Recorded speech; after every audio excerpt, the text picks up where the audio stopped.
আর আজকে জুমার দিন আমারে 2 রাকাত জুমার নামাজ পড়ার সুযোগ দে। ও নবীর উম্মতেরা, নবীর আশিকেরা, হুসাইনের আশিকেরা গো, এই 2 রাকাত নামাজ জুমার নামাজ ছাইরো না, আমার নবীর শাফায়াত নসিব হবে না। রক্তে লাল হইয়া যদি হুসাইন 2 রাকাত জুমার নামাজ পড়তে পারে গো, আজকাল থেকে কথা দিতে হবে জীবনে কোনোদিন জুমার নামাজ ছাড়তে পারবা না।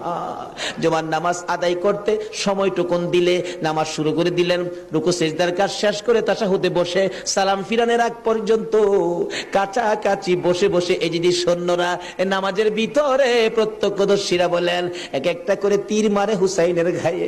ডান দিক দিয়ে যদি তীরটা মারতো, বাম দিক দিয়ে বেরিয়ে যাইতো, সামনে দিয়া মারলে পিছন দিয়া বেরিয়ে যায়, এই কিসিমের তীর গো।